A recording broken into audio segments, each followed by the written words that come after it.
ਸਤਿ ਸ਼੍ਰੀ ਅਕਾਲ। ਤੁਸੀਂ ਵੇਖ ਰਹੇ ਹੋ ਟੀਵੀ ਪੰਜਾਬ ਤੇ ਮੈਂ ਹਾਂ ਤੁਹਾਡੇ ਨਾਲ ਇੰਦਰਪ੍ਰੀਤ ਕੌਰ ਸੰਗੀੜਾ। ਵੀਕਲੀ ਬੁਲੇਟਿਨ ਵਿੱਚ ਤੁਹਾਡਾ ਸਵਾਗਤ ਹੈ, ਜਿੱਥੇ ਗੱਲਬਾਤ ਕਰਾਂਗੇ ਹਫ਼ਤੇ ਦੀਆਂ ਵੱਡੀਆਂ ਖਬਰਾਂ ਦੀ। ਸਭ ਤੋਂ ਪਹਿਲਾਂ ਨਜ਼ਰ ਮਾਰਦੇ ਹਾਂ ਹੈਡਲਾਈਨਸ ਤੇ। ਕੈਨੇਡਾ ਵਿੱਚ ਅੰਤਰਰਾਸ਼ਟਰੀ ਵਿਦਿਆਰਥੀਆਂ ਲਈ ਸਖਤੀ ਧੋਖਾ ਹੋਣ ਬਾਅਦ ਸਰਕਾਰ ਨੇ ਚੁੱਕਿਆ ਕਦਮ। ਇਮੀਗ੍ਰੇਸ਼ਨ ਅਰਜ਼ੀਆਂ ਤੇ ਲੱਗੀ ਰੋਕ। ਇਮੀਗ੍ਰੇਸ਼ਨ ਨਾਲ ਜੁੜਿਆ ਹੋਇਆ ਵੱਡਾ ਫੈਸਲਾ ਆਇਆ ਸਾਹਮਣੇ। ਅਮਰੀਕਾ ਦੀ ਸਰਹੱਦ ਤੇ ਵਾਪਰਿਆ ਹਾਦਸਾ, 40 ਪ੍ਰਵਾਸੀਆਂ ਦੀ ਗਈ ਜਾਨ, 100 ਦੇ ਕਰੀਬ ਜ਼ਖਮੀ। ਕੈਨੇਡਾ ਵਿੱਚ ਪੰਜਾਬੀ ਨੇ ਜਿੱਤੀ $1 ਲੱਖ ਦੀ ਲਾਟਰੀ। ਪੰਜਾਬੀ ਦੀ ਖੁੱਲੀ ਕਿਸਮਤ, ਸਾਂਝੀ ਕੀਤੀ ਖੁਸ਼ੀ। ਕੈਨੇਡਾ ਵਿੱਚ ਅੰਤਰਰਾਸ਼ਟਰੀ ਵਿਦਿਆਰਥੀਆਂ ਖਿਲਾਫ ਸਖਤੀ ਕੀਤੀ ਜਾ ਰਹੀ ਹੈ। ਇੱਕ ਸੂਬੇ ਵੱਲੋਂ ਅਜਿਹਾ ਸਖਤ ਕਦਮ ਧੋਖਾ ਹੋਣ ਤੋਂ ਬਾਅਦ ਚੁੱਕਿਆ ਗਿਆ ਹੈ। ਦਰਅਸਲ ਕਈ ਵਿਦਿਆਰਥੀਆਂ ਦੇ ਆਫਰ ਲੈਟਰ ਨਕਲੀ ਨਿਕਲੇ, ਜਿਸ ਤੋਂ ਬਾਅਦ 700 ਦੇ ਕਰੀਬ ਭਾਰਤੀ ਵਿਦਿਆਰਥੀਆਂ ਨੂੰ ਡਿਪੋਰਟ ਕੀਤਾ ਜਾ ਰਿਹਾ ਹੈ, ਜਿਸ ਤੋਂ ਬਾਅਦ ਹੁਣ ਸਰਕਾਰ ਸਖਤੀ ਕਰਨ ਜਾ ਰਹੀ ਹੈ। ਵੀਜ਼ਾ ਸਕੈਮ ਤੋਂ ਬਾਅਦ ਕੈਨੇਡਾ ਵੱਲੋਂ ਸਖਤੀ। ਇਮੀਗ੍ਰੇਸ਼ਨ ਦੀਆਂ ਅਰਜ਼ੀਆਂ ਦੇ ਉੱਪਰ ਰੋਕ ਲਗਾਈ ਗਈ ਹੈ। ਇਮੀਗ੍ਰੇਸ਼ਨ ਦੇ ਨਾਲ ਜੁੜਿਆ ਹੋਇਆ ਇਸ ਹਫ਼ਤੇ ਵੱਡਾ ਫੈਸਲਾ ਸਾਹਮਣੇ ਆਇਆ, ਜਿੱਥੇ ਇੱਕ ਸੂਬੇ ਵੱਲੋਂ ਅਜਿਹਾ ਕਦਮ ਚੁੱਕਿਆ ਗਿਆ, ਜਿਸ ਤੋਂ ਬਾਅਦ ਕਈ ਅਰਜ਼ੀਆਂ ਦੇ ਉੱਪਰ ਰੋਕ ਲਗਾ ਦਿੱਤੀ ਗਈ ਹੈ। ਆਖਿਰਕਾਰ ਅਰਜ਼ੀਆਂ ਸਵੀਕਾਰ ਕਰਨ 'ਚ ਇਹਨਾਂ ਵੱਲੋਂ ਰੋਕ ਕਿਉਂ ਲਗਾਈ ਗਈ, ਇਸ ਦਾ ਕਾਰਨ ਵੀ ਦੱਸਿਆ ਗਿਆ। ਕੁਝ ਇਮੀਗ੍ਰੇਸ਼ਨ ਦੀਆਂ ਅਰਜ਼ੀਆਂ ਦੇ ਉੱਪਰ ਆਰਜ਼ੀ ਰੋਕ ਲਗਾ ਦਿੱਤੀ ਗਈ ਹੈ। ਮਾਮਲਾ ਬ੍ਰੈਡਨ ਸ਼ਹਿਰ ਦੇ ਨਾਲ ਜੁੜਿਆ ਹੋਇਆ, ਜਿੱਥੇ ਰੂਰਲ ਇਮੀਗ੍ਰੇਸ਼ਨ ਪ੍ਰੋਗਰਾਮ ਅਧੀਨ ਹੁਣ ਕੁਝ ਨਵੀਆਂ ਅਰਜ਼ੀਆਂ ਤੇ ਕੁਝ ਸਮੇਂ ਲਈ ਰੋਕ ਲਗਾ ਦਿੱਤੀ ਗਈ ਹੈ। ਬ੍ਰੈਡਨ ਸ਼ਹਿਰ ਵੱਲੋਂ ਰੂਰਲ ਅਤੇ ਨਾਰਦਰਨ ਇਮੀਗ੍ਰੇਸ਼ਨ ਪਾਇਲਟ ਪ੍ਰੋਗਰਾਮ ਅਧੀਨ ਇਹ ਜਾਣਕਾਰੀ ਸਾਂਝੀ ਕਰਦਿਆਂ ਦੱਸਿਆ ਗਿਆ ਕਿ ਫੂਡ ਸਰਵਿਸ ਸੈਕਟਰ TR4 ਅਤੇ 5 ਵਾਲੀਆਂ ਨਵੀਆਂ ਅਰਜ਼ੀਆਂ ਤੇ ਆਰਜ਼ੀ ਰੋਕ ਲਗਾਉਣ ਨੂੰ ਲੈ ਕੇ ਬਿਨੇਕਾਰ ਪਰੇਸ਼ਾਨ ਹਨ। ਵੈਬਸਾਈਟ ਦੇ ਉੱਪਰ ਇਸ ਬਾਰੇ ਜਾਣਕਾਰੀ ਸਾਂਝੀ ਕੀਤੀ ਗਈ ਹੈ, ਜਿੱਥੇ ਦੱਸਿਆ ਗਿਆ ਕਿ ਬਿਨੇਕਾਰਾਂ ਨੂੰ ਅਪਡੇਟ ਵਾਸਤੇ ਵੈਬਸਾਈਟ ਦੇ ਉੱਪਰ ਨਜ਼ਰ ਰੱਖਣੀ ਪਵੇਗੀ। ਜਾਣਕਾਰੀ ਮੁਤਾਬਕ ਬ੍ਰੈਡਨ ਮੈਨੀਟੋਬਾ ਦਾ ਦੂਸਰਾ ਵੱਡਾ ਸ਼ਹਿਰ ਹੈ। 2021 ਦੀ ਸੈਂਸਸ ਅਨੁਸਾਰ ਸ਼ਹਿਰ ਦੀ ਆਬਾਦੀ ਕਰੀਬ 51,000 ਹੈ। ਕੈਨੇਡਾ ਵੱਲੋਂ ਪੇਂਡੂ ਇਲਾਕਿਆਂ ਵਿੱਚ ਕਾਮਿਆਂ ਦੀ ਘਾਟ ਨੂੰ ਪੂਰਾ ਕਰਨ ਦੇ ਉਦੇਸ਼ ਨਾਲ ਇਮੀਗ੍ਰੇਸ਼ਨ ਮੰਤਰਾਲੇ ਵੱਲੋਂ ਸਾਲ 2019 ਦੌਰਾਨ ਰੂਰਲ ਅਤੇ ਨਾਰਦਰਨ ਇਮੀਗ੍ਰੇਸ਼ਨ ਪਾਇਲਟ ਪ੍ਰੋਗਰਾਮ ਦੀ ਸ਼ੁਰੂਆਤ ਕੀਤੀ ਗਈ ਸੀ। ਇਹ ਪ੍ਰੋਗਰਾਮ ਅਗਸਤ 2024 ਤੱਕ ਚੱਲੇਗਾ। ਇਸ ਪ੍ਰੋਗਰਾਮ ਅਧੀਨ ਪੂਰੇ ਦੇਸ਼ ਵਿੱਚ 11 ਅਜਿਹੇ ਇਲਾਕੇ ਹਨ ਜਿਨ੍ਹਾਂ ਵਿੱਚ ਬਿਨੇਕਾਰ ਅਪਲਾਈ ਕਰਕੇ ਕੈਨੇਡਾ ਦੀ PR ਹਾਸਲ ਕਰ ਸਕਦੇ ਨੇ। ਇਨ੍ਹਾਂ ਇਲਾਕਿਆਂ ਵਿੱਚੋਂ 5 ਓਨਟਾਰੀਓ, 2 ਮੈਨੀਟੋਬਾ, ਇੱਕ ਸਸਕੈਚੁਆਨ ਤੇ ਐਲਬਰਟਾ ਤੇ 2 ਬ੍ਰਿਟਿਸ਼ ਕੋਲੰਬੀਆ ਵਿੱਚ ਸਥਿਤ ਹਨ। ਦੱਸ ਦਈਏ ਕਿ ਰੂਰਲ ਅਤੇ ਨਾਰਦਰਨ ਇਮੀਗ੍ਰੇਸ਼ਨ ਪਾਇਲਟ ਪ੍ਰੋਗਰਾਮ ਅਧੀਨ NOC-C ਤੇ NOC-D ਅਧੀਨ ਤਜਰਬਾ ਹਾਸਲ ਕਰ ਚੁੱਕੇ ਵਿਅਕਤੀ ਵੀ ਅਪਲਾਈ ਕਰ ਸਕਦੇ ਨੇ, ਜਦਕਿ ਹੋਰਨਾਂ ਪ੍ਰੋਗਰਾਮਾਂ ਵਿੱਚ NOC-O, A, B ਤਜਰਬੇ ਵਾਲੇ ਵਿਅਕਤੀ PR ਲਈ ਅਪਲਾਈ ਕਰਦੇ ਹਨ। ਇਮੀਗ੍ਰੇਸ਼ਨ ਮੰਤਰਾਲੇ ਦਾ ਕਹਿਣਾ ਹੈ ਕਿ 11 ਇਲਾਕਿਆਂ ਵਿੱਚ ਹਰ ਖੇਤਰ ਵਿੱਚ ਔਸਤ 125 ਵਿਅਕਤੀ ਹਰ ਸਾਲ ਆਉਂਦੇ ਹਨ। ਨਿਯਮਾਂ ਮੁਤਾਬਕ ਰੂਰਲ ਅਤੇ ਨਾਰਦਰਨ ਇਮੀਗ੍ਰੇਸ਼ਨ ਪਾਇਲਟ ਪ੍ਰੋਗਰਾਮ ਤਹਿਤ ਹਰ ਸਾਲ 2750 ਅਰਜ਼ੀਆਂ ਲਈਆਂ ਜਾਂਦੀਆਂ ਨੇ। ਵਿਭਾਗ ਵੱਲੋਂ ਲੰਘੇ ਸਾਲ ਅਗਸਤ ਦੌਰਾਨ ਪ੍ਰੋਗਰਾਮ ਵਿੱਚ ਪੈਂਦੇ ਇਲਾਕਿਆਂ ਦੀ ਭੂਗੋਲਿਕ ਸਰਹੱਦਾਂ ਵਿੱਚ ਵਾਧਾ ਕੀਤਾ ਗਿਆ ਤੇ ਵਧੇਰੇ ਬਿਨੇਕਾਰ ਤੇ ਨੌਕਰੀਦਾਤਾ ਪ੍ਰੋਗਰਾਮ ਦਾ ਲਾਭ ਲੈ ਸਕਣ। ਰੂਰਲ ਅਤੇ ਨਾਰਦਰਨ ਇਮੀਗ੍ਰੇਸ਼ਨ ਪਾਇਲਟ ਪ੍ਰੋਗਰਾਮ ਬਾਰੇ ਵਧੇਰੇ ਜਾਣਕਾਰੀ ਹਾਸਿਲ ਵੈਬਸਾਈਟ ਦੇ ਉੱਪਰ ਕੀਤੀ ਜਾ ਸਕਦੀ ਹੈ। ਦੱਸਿਏ ਕਿ director of economic development Sandy ਨੇ ਇੱਕ ਈਮੇਲ ਦੇ ਵਿੱਚ ਦੱਸਿਆ ਹੈ ਕਿ ਆਰਜ਼ੀ ਰੋਕ ਫੂਡ ਸਰਵਿਸ ਸੈਕਟਰ TR4 ਅਤੇ 5 ਦੀਆਂ ਬਹੁਤ ਸਾਰੀਆਂ ਅਰਜ਼ੀਆਂ ਆਉਣ ਤੋਂ ਬਾਅਦ ਲਗਾਈ ਗਈ ਹੈ। ਉਹਨਾਂ ਦਾ ਕਹਿਣਾ ਹੈ ਕਿ ਇਸ ਨਾਲ ਅਰਜ਼ੀਆਂ ਦੀ ਪ੍ਰੋਸੈਸਿੰਗ ਪ੍ਰਭਾਵਿਤ ਹੋ ਰਹੀ ਹੈ। ਅਮਰੀਕਾ ਦੀ ਸਰਹੱਦ ਦੇ ਨੇੜੇ ਇੱਕ ਵੱਡਾ ਹਾਦਸਾ ਵਾਪਰਿਆ, ਜਿੱਥੇ 40 ਦੇ ਕਰੀਬ ਪ੍ਰਵਾਸੀਆਂ ਦੀ ਜਾਨ ਚਲੀ ਗਈ ਤੇ 100 ਦੇ ਕਰੀਬ ਜ਼ਖਮੀ ਦੱਸੇ ਜਾ ਰਹੇ ਨੇ। ਜਿਸ ਥਾਂ ਦੇ ਉੱਪਰ ਮਾਈਗ੍ਰੈਂਟਸ ਨੂੰ ਰੱਖਿਆ ਗਿਆ ਸੀ, ਉੱਥੇ ਅੱਗ ਲੱਗ ਗਈ, ਜਿਸ ਕਾਰਨ ਵੱਡਾ ਹਾਦਸਾ ਵਾਪਰ ਗਿਆ। ਅਮਰੀਕਾ ਦੀ ਸਰਹੱਦ ਨੇੜੇ ਇੱਕ ਵੱਡਾ ਹਾਦਸਾ ਵਾਪਰਿਆ, ਜਿੱਥੇ 40 ਸਮੇਂ ਤੇ ਦਿੱਤੀ ਗਈ। ਵੱਡੀ ਖਬਰ ਇਹ ਵੀ ਇਸ ਹਫ਼ਤੇ ਸਾਹਮਣੇ ਆਈ, ਜਿੱਥੇ ਪੰਜਾਬੀ ਦੀ ਕੈਨੇਡਾ ਵਿੱਚ ਲਾਟਰੀ ਨਿਕਲੀ। $1 ਲੱਖ ਦੀ ਲਾਟਰੀ ਨਿਕਲਣ ਤੋਂ ਬਾਅਦ ਇਹ ਪੰਜਾਬੀ ਕਾਫੀ ਖੁਸ਼ ਨਜ਼ਰ ਆਇਆ। ਉਸ ਵੱਲੋਂ ਦੱਸਿਆ ਗਿਆ ਕਿ ਪਤਨੀ ਨੇ ਕਿਹਾ ਸੀ ਕਿ ਉਹ ਲਾਟਰੀ ਖਰੀਦੇ। ਕੈਨੇਡਾ ਵਿੱਚ ਪੰਜਾਬੀ ਦੀ ਕਿਸਮਤ ਖੁੱਲੀ, ਜਿਸਨੇ ਲੱਖਾਂ ਦੀ ਲਾਟਰੀ ਜਿੱਤੀ ਹੈ। ਇਹ ਵਿਅਕਤੀ 48 ਸਾਲ ਦੇ ਕਰੀਬ ਦੱਸਿਆ ਜਾ ਰਿਹਾ ਹੈ, ਜਿਸਨੇ ਕੈਨੇਡਾ ਵਿੱਚ ਕਾਫੀ ਵੱਡੀ ਲਾਟਰੀ ਜਿੱਤੀ ਹੈ। ਜੀ ਹਾਂ, ਇਹ ਮਾਮਲਾ ਕੈਨੇਡਾ ਦੇ ਸੂਬੇ ਓਨਟਾਰੀਓ ਤੋਂ ਸਾਹਮਣੇ ਆਇਆ, ਜਿੱਥੇ ਪੰਜਾਬੀ ਨੇ $1 ਲੱਖ ਦੀ ਲਾਟਰੀ ਜਿੱਤੀ। ਇਸ ਲਾਟਰੀ ਜਿੱਤਣ ਵਾਲੇ ਪੰਜਾਬੀ ਮੂਲ ਦੇ ਵਿਅਕਤੀ ਦਾ ਨਾਮ ਪਰਮਿੰਦਰ ਸਿੱਧੂ ਹੈ, ਜੋ ਕਿ ਕਦੇ-ਕਦਾਈ ਹੀ ਲਾਟਰੀ ਖਰੀਦਦਾ ਸੀ। ਇਸ ਵਾਰ ਉਸ ਦੀ ਕਿਸਮਤ ਨੇ ਸਾਥ ਦਿੱਤਾ ਤੇ ਉਸ ਵੱਲੋਂ ਲਾਟਰੀ ਜਿੱਤ ਲਈ ਗਈ। ਦੱਸ ਦਈਏ ਕਿ ਇਸ ਬਾਰੇ ਗੱਲ ਕਰਦਿਆਂ ਤੇ ਆਪਣੀ ਖੁਸ਼ੀ ਨੂੰ ਸਾਂਝਾ ਕਰਦਿਆਂ ਸਿੱਧੂ ਨੇ ਦੱਸਿਆ ਕਿ ਮੇਰੀ ਪਤਨੀ ਨੇ ਮੈਨੂੰ ਲਾਟਰੀ ਟਿਕਟ ਖਰੀਦਣ ਵਾਸਤੇ ਕਿਹਾ, ਕਿਉਂਕਿ ਉਸ ਦਿਨ ਮੇਰੇ ਵਾਸਤੇ ਇਹ ਖੁਸ਼ਕਿਸਮਤ ਲੱਗ ਰਿਹਾ ਸੀ। ਬ੍ਰੈਂਪਟਨ ਸਥਿਤ ਕਾਰੋਬਾਰੀ ਨੇ ਵੌਨ ਦੇ ਸ਼ੈਲ ਸਥਾਨ ਤੇ ਲੋਟੋ ਟਿਕਟ ਖਰੀਦੀ। ਕੈਸ਼ੀਅਰ ਨੇ ਗਲਤੀ ਨਾਲ $1 ਲਈ ਆਪਣੀ ਖਰੀਦ ਵਿੱਚ ਐਨਕੋਰ ਸ਼ਾਮਿਲ ਕਰ ਦਿੱਤਾ। ਸਿੱਧੂ ਨੇ ਦੱਸਿਆ ਕਿ ਉਹ ਗਲਤੀ ਨੂੰ ਠੀਕ ਕਰਕੇ ਮੈਨੂੰ ਨਵੀਂ ਟਿਕਟ ਦਿਵਾਉਣ ਜਾ ਰਿਹਾ ਸੀ, ਪਰ ਮੈਂ ਇਸ ਨੂੰ ਰੱਖਣ ਦਾ ਫੈਸਲਾ ਕੀਤਾ। 10 ਦਿਨ ਬਾਅਦ 15 ਫਰਵਰੀ ਵਾਲੇ ਦਿਨ ਸਿੱਧੂ ਨੇ ਆਪਣੀ ਟਿਕਟ ਨੂੰ ਚੈੱਕ ਕੀਤਾ। ਉਹ ਦੇਖ ਕੇ ਹੈਰਾਨ ਰਹਿ ਗਿਆ ਕਿ ਉਸਨੇ ਐਨਕੋਰ ਦੁਆਰਾ $1 ਲੱਖ ਜਿੱਤੇ ਹਨ। ਸਿੱਧੂ ਨੇ ਸਾਂਝਾ ਕੀਤਾ ਕਿ ਮੈਂ ਸਾਰੇ ਜ਼ੀਰੋ ਗਿਣ ਰਿਹਾ ਸੀ। ਮੈਂ ਸੱਚਮੁੱਚ ਸ਼ਾਂਤ ਸੀ ਤੇ ਬਹੁਤ ਖੁਸ਼ ਸੀ। ਬ੍ਰਿਟਿਸ਼ ਕੋਲੰਬੀਆ ਸੂਬੇ ਤੋਂ ਅਜਿਹਾ ਮਾਮਲਾ ਸਾਹਮਣੇ ਆਇਆ ਜਿੱਥੇ 2 ਪੰਜਾਬੀ ਮੂਲ ਦੇ ਵਿਅਕਤੀਆਂ ਨੂੰ ਟਿੱਪਣੀ ਕਰਨੀ ਮਹਿੰਗੀ ਪਈ ਹੈ ਕਿਉਂਕਿ ਅਜਿਹੇ ਵਿੱਚ ਹੁਣ ਉਹਨਾਂ ਨੂੰ ਭਾਰੀ ਜੁਰਮਾਨਾ ਦੇਣਾ ਪਵੇਗਾ। ਬ੍ਰਿਟਿਸ਼ ਕੋਲੰਬੀਆ ਸੂਬੇ ਤੋਂ ਆਈ ਇਸ ਪੂਰੀ ਜਾਣਕਾਰੀ ਦੇ ਬਾਰੇ ਤੁਹਾਨੂੰ ਡਿਟੇਲ ਇਸ ਖਬਰ ਦੇ ਰਾਹੀਂ ਸਾਂਝੀ ਕਰਾਂਗੇ। ਬ੍ਰਿਟਿਸ਼ ਕੋਲੰਬੀਆ ਸੂਬੇ ਤੋਂ ਜਿਸ ਸੰਬੰਧੀ ਹੁਣ ਫੈਸਲਾ ਸੁਣਾਇਆ ਗਿਆ। ਪੂਰਾ ਹਫ਼ਤਾ ਹੀ ਅੰਮ੍ਰਿਤਪਾਲ ਸਿੰਘ ਦੇ ਨਾਲ ਜੁੜੀਆਂ ਹੋਈਆਂ ਕਈ ਅਪਡੇਟਸ ਸਾਹਮਣੇ ਆਈਆਂ। ਇਸ ਹਫ਼ਤੇ ਇਹ ਵੀ ਅਹਿਮ ਖਬਰ ਸਾਹਮਣੇ ਆਈ ਜਿੱਥੇ ਉਹਨਾਂ ਦੀ ਪਤਨੀ ਦਾ ਵੀ ਬਿਆਨ ਸਾਹਮਣੇ ਆਇਆ। ਉਹਨਾਂ ਵੱਲੋਂ ਚੁੱਪੀ ਤੋੜੀ ਗਈ। ਜੋ ਇਲਜ਼ਾਮ ਲਗਾਤਾਰ ਲਗਾਏ ਜਾ ਰਹੇ ਸਨ ਉਹਨਾਂ ਨੂੰ ਝੂਠਾ ਦੱਸਿਆ ਗਿਆ। ਅੰਮ੍ਰਿਤਪਾਲ ਸਿੰਘ ਦੇ ਨਾਲ ਜੁੜੀਆਂ ਹੋਈਆਂ ਪੰਜਾਬ ਤੋਂ ਕੁਝ ਅਪਡੇਟਸ ਸਾਹਮਣੇ ਆਈਆਂ ਜਿੱਥੇ ਅੱਜ ਨਹੀਂ ਹੋ ਸਕਿਆ। ਇਸ ਹਫ਼ਤੇ ਐਕਸਪ੍ਰੈਸ ਐਂਟਰੀ ਦੇ 3 ਵੱਡੇ ਡਰਾਅ ਨਿਕਲੇ ਨੇ। ਇੱਕ ਹਫ਼ਤੇ ਵਿੱਚ 3 ਡਰਾਅ ਐਲਾਨ ਕੀਤੇ ਗਏ ਜਿਸ ਤਹਿਤ 7000 ਉਮੀਦਵਾਰਾਂ ਨੂੰ ਸੱਦੇ ਜਾਰੀ ਕੀਤੇ ਗਏ। ਭਾਵ ਕਿ ਇਹਨਾਂ 3 ਡਰਾਆਂ ਦੇ ਵਿੱਚ ਹੀ 7,000 ਉਮੀਦਵਾਰਾਂ ਨੂੰ ਇਨਵੀਟੇਸ਼ਨ ਮਿਲੇ ਤੇ ਸੀਆਰਐਸ ਸਕੋਰ ਵੀ ਹੇਠਾਂ ਆਉਂਦਾ ਹੋਇਆ ਦਿਖਾਈ ਦਿੱਤਾ। ਇਮੀਗ੍ਰੇਸ਼ਨ ਦੇ ਨਾਲ ਜੁੜੀ ਹੋਈ ਵੱਡੀ ਖੁਸ਼ਖਬਰੀ ਸਾਹਮਣੇ ਆਈ ਹੈ ਜਿੱਥੇ ਐਕਸਪ੍ਰੈਸ ਐਂਟਰੀ ਦਾ ਇੱਕ ਵੱਡਾ ਡਰਾਅ ਕੱਢਿਆ ਗਿਆ ਜਿਸ ਤਹਿਤ 7,000 ਉਮੀਦਵਾਰਾਂ ਨੂੰ ਇਨਵੀਟੇਸ਼ਨ ਮਿਲੇ ਤੇ ਸੀਆਰਐਸ ਸਕੋਰ 481 ਦੇ ਉੱਪਰ ਦਰਜ ਕੀਤਾ ਗਿਆ। ਦੱਸੀਏ ਕਿ ਇਸ ਹਫ਼ਤੇ ਵਿੱਚ ਲਗਾਤਾਰ 3 ਡਰਾਅ ਐਲਾਨ ਕੀਤੇ ਗਏ। Immigration refugees and citizenship Canada ਦਾ ਕਹਿਣਾ ਹੈ ਕਿ ਕੁੱਲ ਮਿਲਾ ਕੇ 7,000 ਇਨਵੀਟੇਸ਼ਨ ਟੂ ਅਪਲਾਈ ਜਾਰੀ ਕੀਤੇ ਗਏ ਤੇ ਇਹਨਾਂ ਉਮੀਦਵਾਰਾਂ ਕੋਲ 481 ਸਕੋਰਸ ਹੋਣੇ ਜ਼ਰੂਰੀ ਰਹੇ।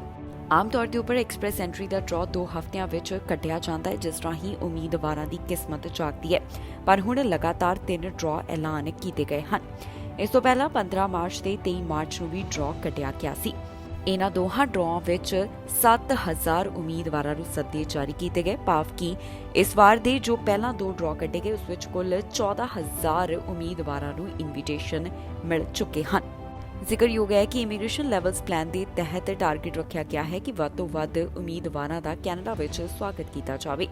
ਸਾਲ 2024 ਵਿੱਚ ਇਹ ਟਾਰਗੇਟ 1,09,000 ਅਤੇ 2025 ਵਿੱਚ 1,14,000 ਦਾ ਤੈਅ ਕੀਤਾ ਗਿਆ ਹੈ। ਕੱਲੇ ਐਕਸਪ੍ਰੈਸ ਐਂਟਰੀ ਦੇ ਡਰਾਅ ਹੀ ਨਹੀਂ ਬਲਕਿ ਪੀਐਨਪੀ ਡਰਾਅ ਵੀ ਲਗਾਤਾਰ ਐਲਾਨ ਕੀਤੇ ਜਾ ਰਹੇ ਨੇ। ਕੈਨੇਡਾ ਦੇ ਪੀਐਨਪੀ ਦੇ ਤਹਿਤ ਟਾਰਗੇਟ ਰੱਖਿਆ ਗਿਆ ਕਿ ਸਾਲ 2023 ਦੌਰਾਨ 1,06,000 ਇਮੀਗ੍ਰੈਂਟਸ ਦਾ ਸਵਾਗਤ ਕੀਤਾ ਜਾਵੇ। ਸਾਲ 2024 ਵਾਸਤੇ ਇਹ ਅੰਕੜਾ 1,10,000, 2025 ਵਾਸਤੇ 1,18,000 ਦਾ ਤੈਅ ਕੀਤਾ ਗਿਆ ਹੈ। ਇੱਥੇ ਵੀ ਦੱਸਣਯੋਗ ਹੈ ਕਿ ਇਮੀਗ੍ਰੇਸ਼ਨ ਵਿਭਾਗ ਵੀ ਲਗਾਤਾਰ ਕਈ ਵੱਡੇ ਐਲਾਨ ਕਰ ਰਿਹਾ ਹੈ। ਪਿਛਲੇ ਦਿਨੀ ਇਮੀਗ੍ਰੇਸ਼ਨ ਮੰਤਰੀ ਵੱਲੋਂ ਇੱਕ ਪਾਥਵੇ ਦੇ ਵਿੱਚ ਵਾਧਾ ਕਰਨ ਦੀ ਜਾਣਕਾਰੀ ਵੀ ਸਾਂਝੀ ਕੀਤੀ ਗਈ ਸੀ ਤੇ ਹੁਣ ਇਮੀਗ੍ਰੇਸ਼ਨ ਦੇ ਨਾਲ ਜੁੜੀ ਹੋਈ ਇਹ ਵੱਡੀ ਖਬਰ ਸਾਹਮਣੇ ਆਈ ਹੈ ਜਿੱਥੇ ਹਫ਼ਤੇ ਵਿੱਚ ਲਗਾਤਾਰ ਤੀਸਰਾ ਐਕਸਪ੍ਰੈਸ ਐਂਟਰੀ ਦਾ ਵੱਡਾ ਡਰਾਅ ਕੱਢਿਆ ਗਿਆ। ਤਾਜ਼ਾ ਡਰਾਅ ਵਿੱਚ 7,000 ਉਮੀਦਵਾਰਾਂ ਨੂੰ ਇਨਵੀਟੇਸ਼ਨ ਜਾਰੀ ਕੀਤੇ ਗਏ। ਇਸ ਤੋਂ ਪਿਛਲੇ 2 ਡਰਾਅ ਦੇ ਵਿੱਚ ਵੀ ਅਜਿਹਾ ਹੀ ਦੇਖਣ ਨੂੰ ਮਿਲਿਆ ਸੀ ਜਿੱਥੇ ਕੁੱਲ ਮਿਲਾ ਕੇ 14,000 ਉਮੀਦਵਾਰਾਂ ਨੂੰ ਇਨਵੀਟੇਸ਼ਨ ਮਿਲੇ। ਟੈਕਸ ਦੇ ਨਾਲ ਜੁੜੀ ਹੋਈ ਇਸ ਹਫ਼ਤੇ ਵੱਡੀ ਅਪਡੇਟ ਸਾਹਮਣੇ ਆਈ ਜਿੱਥੇ ਹੁਣ ਪਤਾ ਚੱਲਿਆ ਕਿ ਟੈਕਸ ਭਰਨਾ ਸੌਖਾ ਹੋਏਗਾ ਕਿਉਂਕਿ ਟੈਕਸ ਆਟੋਮੈਟਿਕ ਤਰੀਕੇ ਦੇ ਨਾਲ ਭਰਿਆ ਜਾ ਸਕਦਾ ਹੈ। ਇਸ ਬਾਰੇ ਫੈਡਰਲ ਅਧਿਕਾਰੀਆਂ ਵੱਲੋਂ ਅਪਡੇਟ ਜਾਰੀ ਕੀਤੀ ਗਈ। ਹੁਣ ਟੈਕਸ ਭਰਨ ਵਾਲਿਆਂ ਨੂੰ ਬਹੁਤੀ ਪਰੇਸ਼ਾਨੀ ਦਾ ਸਾਹਮਣਾ ਨਹੀਂ ਕਰਨਾ ਪਵੇਗਾ ਕਿਉਂਕਿ ਟੈਕਸ ਭਰਨ ਦਾ ਆਟੋਮੈਟਿਕ ਸਿਸਟਮ ਜਲਦ ਸ਼ੁਰੂ ਕੀਤਾ ਜਾ ਰਿਹਾ ਹੈ। ਇਸ ਬਾਰੇ ਕੈਨੇਡਾ ਰੈਵਨਿਊ ਏਜੰਸੀ ਵੱਲੋਂ ਜਾਣਕਾਰੀ ਸਾਂਝੀ ਕੀਤੀ ਗਈ ਜਿੱਥੇ ਉਹਨਾਂ ਨੇ ਦੱਸਿਆ ਕਿ ਟੈਕਸ ਭਰਨ ਦਾ ਆਟੋਮੈਟਿਕ ਸਿਸਟਮ ਹੁਣ ਸ਼ੁਰੂ ਕੀਤਾ ਜਾ ਰਿਹਾ ਹੈ। ਇਸ ਹਫ਼ਤੇ ਦੇ ਫੈਡਰਲ ਬਜਟ ਦੇ ਵਿੱਚ ਇਸ ਗੱਲ ਨੂੰ ਲੈ ਕੇ ਜ਼ਿਕਰ ਕੀਤਾ ਗਿਆ ਜਿੱਥੇ ਕਿਹਾ ਗਿਆ ਕਿ ਕੈਨੇਡਾ ਰੈਵਨਿਊ ਏਜੰਸੀ ਅਤੇ ਕਮਿਊਨਿਟੀ ਸੰਸਥਾ ਨਾਲ ਸਲਾਹ ਮਸ਼ਵਰੇ ਤੋਂ ਬਾਅਦ ਸੇਵਾ ਦਾ ਵਿਸਤਾਰ ਕਰਨ ਲਈ ਸਾਲ 2024 ਤੱਕ ਇੱਕ ਯੋਜਨਾ ਪੇਸ਼ ਕੀਤੀ ਜਾਵੇਗੀ। ਟੈਕਸ ਦਾ ਆਟੋਮੈਟਿਕ ਭੁਗਤਾਨ ਸਿਸਟਮ ਜਿਸ ਦਾ ਪਹਿਲੀ ਵਾਰੀ 2020 ਵਿੱਚ ਥਰੋਨ ਸਪੀਚ ਵਿੱਚ ਵਾਅਦਾ ਕੀਤਾ ਗਿਆ ਰਹਿਣ ਸਹਿਣ ਦੀ ਲਾਗਤ ਅੰਦਰ ਕੈਨੇਡੀਅਨਸ ਦੀ ਮਦਦ ਕਰਨ ਵਾਸਤੇ ਲਿਬਰਲ ਸਰਕਾਰ ਦੇ ਕਈ ਬਜਟ ਆਪਸ਼ਨਸ ਵਿੱਚੋਂ ਇੱਕ ਹੈ।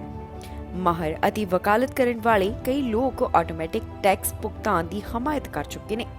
ਉਹਨਾਂ ਦਾ ਵੀ ਇਹੋ ਹੀ ਕਹਿਣਾ ਹੈ ਕਿ ਅਜਿਹਾ ਹੋਣਾ ਚਾਹੀਦਾ ਹੈ।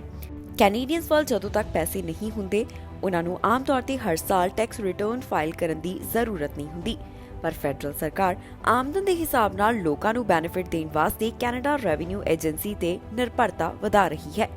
ਇਸ ਵਿੱਚ Canada child benefit, Canada housing benefit ਵਿੱਚ ਹਾਲ ਹੀ ਅੰਦਰ ਕੀਤਾ ਗਿਆ ਵਾਧਾ ਅਤੇ EST ਟੈਕਸ ਕ੍ਰੈਡਿਟ ਨੂੰ ਅਸਥਾਈ ਤੌਰ ਤੇ ਦੁੱਗਣਾ ਕਰਨਾ ਵੀ ਸ਼ਾਮਿਲ ਹੈ। ਕਾਰਲਟਨ ਯੂਨੀਵਰਸਿਟੀ ਦੀ ਪ੍ਰੋਫੈਸਰ ਦਾ ਕਹਿਣਾ ਹੈ ਕਿ ਸਾਲ 2020 ਦੀ ਇੱਕ ਰਿਪੋਰਟ ਦੇ ਵਿੱਚ ਕਿਹਾ ਗਿਆ ਸੀ ਕਿ 10 ਤੋਂ 12% ਕੈਨੇਡੀਅਨਸ ਟੈਕਸ ਨਹੀਂ ਭਰਦੇ। ਹਾਲਾਂਕਿ ਟੈਕਸ ਨਾ ਭਰਨ ਵਾਲੇ ਲੋਕ ਤਕਰੀਬਨ ਸਾਰੇ ਆਮਦਨ ਸਮੂਹਾਂ ਵਿੱਚ ਹੀ ਮੌਜੂਦ ਨੇ, ਪਰ ਅੱਜ ਇਹ ਸਭ ਤੋਂ ਵੱਧ ਲੋਕ ਘੱਟ ਆਮਦਨ ਵਾਲੇ ਗਰੁੱਪਸ ਵਿੱਚੋਂ ਹਨ। ਰਿਪੋਰਟ ਵਿੱਚ ਅੰਦਾਜ਼ਾ ਲਗਾਇਆ ਗਿਆ ਕਿ ਕੰਮ ਕਰਨ ਦੀ ਉਮਰ ਵਿੱਚ ਟੈਕਸ ਨਾ ਭਰਨ ਵਾਲੇ ਲੋਕਾਂ ਵੱਲੋਂ ਪ੍ਰਾਪਤ ਨਾ ਕੀਤੇ ਗਏ ਬੈਨੀਫਿਟਸ ਦਾ ਮੁੱਲ 2015 ਵਿੱਚ ਕਰੀਬ 1.7 ਬਿਲੀਅਨ ਡਾਲਰ ਸੀ। ਫੈਡਰਲ ਬਜਟ ਵਿੱਚ ਇਹ ਵੀ ਕਿਹਾ ਗਿਆ ਹੈ ਕਿ ਰੈਵਨਿਊ ਏਜੰਸੀ ਸਾਲ 2018 ਵਿੱਚ ਸਥਾਪਿਤ ਕੀਤੀ ਸੇਵਾ ਤੱਕ ਪਹੁੰਚ ਦਾ ਵਿਸਤਾਰ ਕਰੇਗੀ। ਮਿਨੀਮਮ ਵੇਜ ਵਿੱਚ ਵਾਧਾ ਕੀਤਾ ਜਾ ਰਿਹਾ ਹੈ, ਜੋ ਕਿ ਹੁਣ $16.55 ਪ੍ਰਤੀ ਘੰਟਾ ਹੋਣ ਜਾ ਰਹੀ ਹੈ। ਇਸ ਬਾਰੇ ਕੈਨੇਡਾ ਦੇ ਇੱਕ ਸੂਬੇ ਤੋਂ ਜਾਣਕਾਰੀ ਸਾਹਮਣੇ ਆਈ ਹੈ, ਜਿੱਥੇ ਹੁਣ ਮਿਨੀਮਮ ਵੇਜ ਵਿੱਚ ਵੱਡਾ ਵਾਧਾ ਕੀਤਾ ਜਾ ਰਿਹਾ ਹੈ। 1 ਅਕਤੂਬਰ ਤੋਂ ਮਿਨੀਮਮ ਵੇਜ ਵਿੱਚ ਹੁਣ ਵਾਧਾ ਕੀਤਾ ਜਾ ਰਿਹਾ ਹੈ। ਓਨਟਾਰੀਓ ਵਿੱਚ ਮਿਨੀਮਮ ਵੇਜ $16.55 ਪ੍ਰਤੀ ਘੰਟਾ ਹੋਣ ਜਾ ਰਹੀ ਹੈ। ਜੀ ਹਾਂ, ਓਨਟਾਰੀਓ ਤੋਂ ਮਿਨੀਮਮ ਵੇਜ ਨਾਲ ਜੁੜੀ ਹੋਈ ਖਬਰ ਸਾਹਮਣੇ ਆਈ, ਜਿੱਥੇ 1 ਅਕਤੂਬਰ ਤੋਂ ਮਿਨੀਮਮ ਵੇਜ ਨੂੰ ਵਧਾਇਆ ਜਾ ਰਿਹਾ ਹੈ, ਜੋ ਕਿ ਮੌਜੂਦਾ ਸਮੇਂ $15.50 ਪ੍ਰਤੀ ਘੰਟਾ ਹੈ। ਇਸ ਵਿੱਚ ਹੁਣ 6.8% ਦਾ ਵਾਧਾ ਕੀਤਾ ਗਿਆ, ਜਿਸ ਤੋਂ ਬਾਅਦ ਮਿਨੀਮਮ ਵੇਜ $16.55 ਹੋਣ ਜਾ ਰਹੀ ਹੈ। ਸਰਕਾਰ ਦਾ ਕਹਿਣਾ ਹੈ ਕਿ ਇਸ ਵਾਧੇ ਦਾ ਮਤਲਬ ਹੈ ਕਿ ਕੋਈ ਵਿਅਕਤੀ ਜਿਹੜਾ ਘੱਟ ਤੋਂ ਘੱਟ ਵੇਜ ਤੇ ਹਫ਼ਤੇ ਵਿੱਚ 40 ਘੰਟੇ ਕੰਮ ਕਰ ਰਿਹਾ, ਉਸ ਦੀ ਤਨਖਾਹ ਵਿੱਚ ਕਰੀਬ $2,200 ਦਾ ਵਾਧਾ ਹੋਵੇਗਾ। ਲੇਬਰ ਹੱਕਾਂ ਦੀ ਵਕਾਲਤ ਕਰਨ ਵਾਲੇ ਅਤੇ ਵਿਰੋਧੀ ਧਿਰਾਂ ਦਾ ਕਹਿਣਾ ਹੈ ਕਿ ਸਰਕਾਰ ਨੂੰ ਮਿਨੀਮਮ ਵੇਜ $20 ਪ੍ਰਤੀ ਘੰਟਾ ਕਰ ਦੇਣੀ ਚਾਹੀਦੀ ਹੈ। ਲੇਬਰ ਮਿਨਿਸਟਰ ਨੇ ਕਿਹਾ ਕਿ 1 ਅਕਤੂਬਰ ਤੋਂ ਲਾਗੂ ਹੋ ਰਹੀ ਇਸ ਵਾਧੇ ਨਾਲ ਲੋਕਾਂ ਨੂੰ ਵਧਦੀ ਮਹਿੰਗਾਈ ਸੰਬੰਧੀ ਨਜਿੱਠਣ ਵਿੱਚ ਮਦਦ ਮਿਲੇਗੀ। ਦੱਸ ਦਈਏ ਕਿ ਯੂਕੌਨ ਵਿੱਚ ਮਿਨੀਮਮ ਵੇਜ $16.77 ਹੈ ਤੇ ਫੈਡਰਲ ਸਰਕਾਰ ਦੀ ਪ੍ਰਤੀ ਘੰਟਾ ਮਿਨੀਮਮ ਵੇਜ $16.65 ਹੈ। ਇਸ ਬਾਰੇ ਕਿਹਾ ਜਾ ਰਿਹਾ ਹੈ ਕਿ ਸਰਕਾਰ ਇੱਕ ਪੋਰਟੇਬਲ ਬੈਨੀਫਿਟ ਪਲਾਨ ਤੇ ਵੀ ਕੰਮ ਕਰ ਰਹੀ ਹੈ, ਜਿਸ ਅਧੀਨ ਹੈਲਥ ਅਤੇ ਡੈਂਟਲ ਕੇਅਰ ਦੇ ਬੈਨੀਫਿਟ ਕੰਮਕਾਜ ਦੀ ਥਾਂ ਦੀ ਬਜਾਏ ਵਰਕਰਾਂ ਨਾਲ ਜੁੜੇ ਹੋਣਗੇ। ਕਿਹਾ ਜਾ ਰਿਹਾ ਹੈ ਕਿ ਵੇਜ ਵਾਧਾ 1 ਅਕਤੂਬਰ ਤੋਂ ਇਸ ਕਰਕੇ ਲਾਗੂ ਕੀਤਾ ਜਾ ਰਿਹਾ ਹੈ ਤਾਂ ਕਿ ਕਾਰੋਬਾਰਾਂ ਨੂੰ ਇਸ ਦੇ ਅਨੁਕੂਲ ਹੋਣ ਵਾਸਤੇ ਸਮਾਂ ਮਿਲ ਸਕੇ। ਸਾਲ 2018 ਵਿੱਚ ਚੋਣ ਜਿੱਤਣ ਤੋਂ ਬਾਅਦ ਫੋਰਡ ਸਰਕਾਰ ਨੇ ਪ੍ਰਤੀ ਘੰਟਾ ਮਿਨੀਮਮ ਵੇਜ ਨੂੰ $14 ਤੇ ਰੋਕ ਦਿੱਤਾ ਸੀ। ਫਿਰ ਪਿਛਲੇ ਸਾਲ ਜਨਵਰੀ ਵਿੱਚ ਸਰਕਾਰ ਨੇ ਮਿਨੀਮਮ ਵੇਜ ਨੂੰ ਵਧਾ ਕੇ $15 ਪ੍ਰਤੀ ਘੰਟਾ ਕਰ ਦਿੱਤਾ ਸੀ ਤੇ ਹੁਣ ਜੋ ਓਨਟਾਰੀਓ ਸੂਬੇ ਤੋਂ ਜਾਣਕਾਰੀ ਸਾਹਮਣੇ ਆਈ ਹੈ, ਉਸ ਮੁਤਾਬਕ ਮਿਨੀਮਮ ਵੇਜ ਵਿੱਚ ਵਾਧਾ ਕੀਤਾ ਜਾ ਰਿਹਾ ਹੈ। 1 ਅਕਤੂਬਰ ਤੋਂ ਮਿਨੀਮਮ ਵੇਜ $16.55 ਹੋ ਜਾਵੇਗੀ। ਦੱਸ ਦਈਏ ਕਿ ਮਿਨੀਮਮ ਵੇਜ ਦੇ ਪੱਖ ਤੋਂ ਹੁਣ ਓਨਟਾਰੀਓ ਦੂਸਰੇ ਨੰਬਰ ਤੇ ਹੈ, ਜਿੱਥੇ ਸਭ ਤੋਂ ਵੱਧ ਮਿਨੀਮਮ ਵੇਜ ਹੈ।